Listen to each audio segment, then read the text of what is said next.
بسم اللہ الرحمن الرحیم اللہم صلی علی سیدنا و حبیبنا و نبینا و مولانا محمد مبارک وسلم۔ معزز ناظرین، السلام علیکم ورحمۃ اللہ وبرکاتہ۔ ایمانیات کے باب میں تسلسل کے ساتھ عقائد پر گفتگو کی جا رہی ہے۔ آخری نشست میں ہم نے انسان کے لحاظ سے جو اس کی حیثیت ہے اس کو بیان کیا تھا کہ انسان نہ مجبور محض ہے اور نہ ہی مطلقاً آزاد ہے۔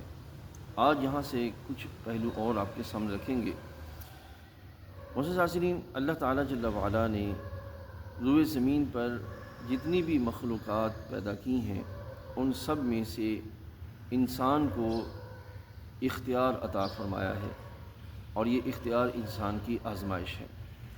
اگر ہم روئے زمین پہ غور کریں کہ جتنی بھی مخلوقات ہیں وہ کتنی ہیں، تو ان کو بنیادی طور پر تین حصوں میں سمجھنے کے لیے تقسیم کیا جا سکتا ہے۔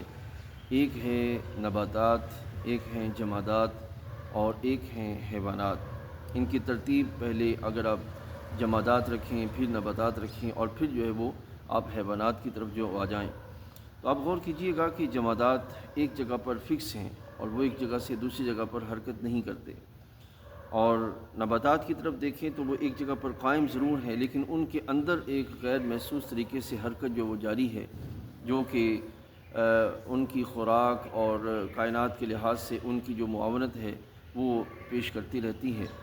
اور حیوانات کی طرف اگر آپ دیکھیں تو ان کا ایک نظام قائم ہے، فکس ایک نظام ہے، اور وہ اس نظام میں اپنی زندگی کو لے کے جو ہے وہ رواں دواں ہیں، وہ اس نظام سے باہر نہیں جا سکتے، غیر ارادہ ان کے ہاں موجود نہیں ہے، وہ اس نظام سے جو ہے وہ نہ اختلاف کر سکتے ہیں نہ اس کی مخالفت کر سکتے ہیں۔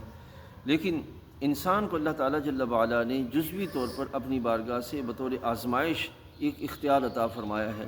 یہ اپنی اختیار کے ساتھ ایک حد تک ایک اپنی راہ سے اس اپنے مقرر کردہ نظام سے، جس کو نظام ہدایت کہتے ہیں یا دین اسلام کہتے ہیں، یا فطرت کا جو انسان کے لیے نظام رکھا گیا ہے، اس سے جو ہے وہ اختلاف بھی کر سکتا ہے، مخالف بھی ہو سکتا ہے۔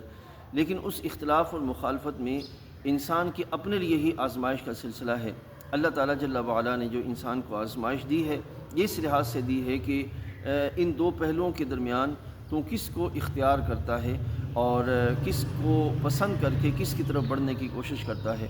اب یہ انسان نے سوچنا ہے کہ اس کے سامنے دو رستے ہیں، ایک بھلائی کا اور ایک جو ہے وہ شر کا، تو دونوں میں سے میں کس کو اختیار کرتا ہوں، یہ انسان کے سامنے ہے۔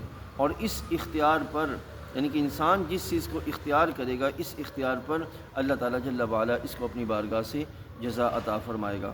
اللہ تعالیٰ جل وعلا ہمیں سمجھ و عمل کی توفیق عطا فرمائے۔ السلام علیکم ورحمۃ اللہ وبرکاتہ۔